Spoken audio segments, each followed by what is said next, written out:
নতুন বন্ধুদের স্বাগত জানিয়ে পুরানো বন্ধুদের পাশে থাকার ধন্যবাদ জানিয়ে আজকের শুরু করছি সিলভার কাপ মাছের ঝাল। আমি কিভাবে রান্না করি সেটা আপনাদের সঙ্গে শেয়ার করছি।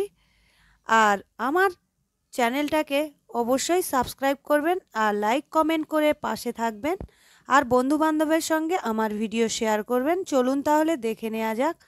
সিলভার কাপ এখানে 500 গ্রাম এনেছিল।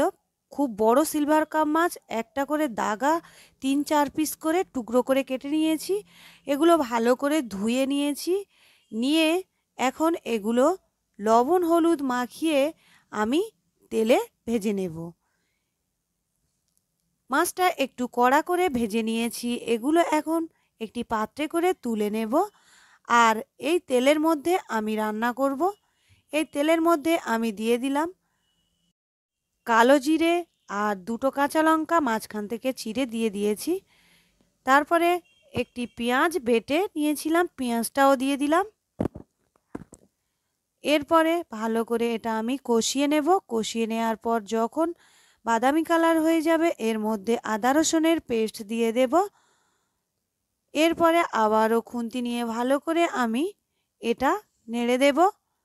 কিছুক্ষণ সময় নিয়ে আমি সব মশলাগুলো ভেজে নিয়েছি। এর মধ্যে একটি মিডিয়াম সাইজের পেস্ট করে নিয়েছি আর এর মধ্যে লবণ দিয়ে ভালো করে আমি কষিয়ে নেব। আর দিয়ে দেব হলুদের গুঁড়ো 1/2 চামচ, লঙ্কার গুঁড়ো 1 চামচ আর এখানে ধনের গুঁড়ো 1 চামচ দিয়ে দেব।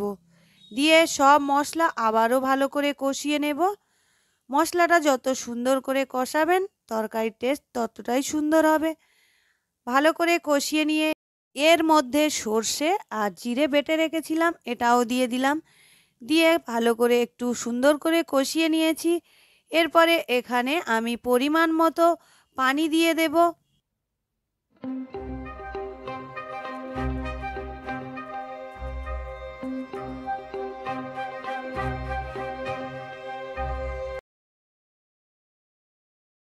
পানিটা যখন ফুটতে শুরু করেছে এর মধ্যে ভেজে রাখা মাছগুলো আমি দিয়ে দিলাম। এরপরে আবারও ঢাকা দিয়ে আমি 10 মিনিটের মতো রান্না করে নেব। আপনারা তো সিলভার কাপ মাছের ঝাল খান, একবার এইভাবে ট্রাই করুন।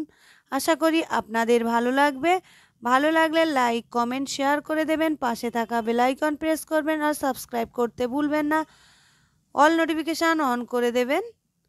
আর প্রথম থেকে শেষ পর্যন্ত আমার ভিডিও দেখার জন্য অসংখ্য অসংখ্য ধন্যবাদ আপনাদের।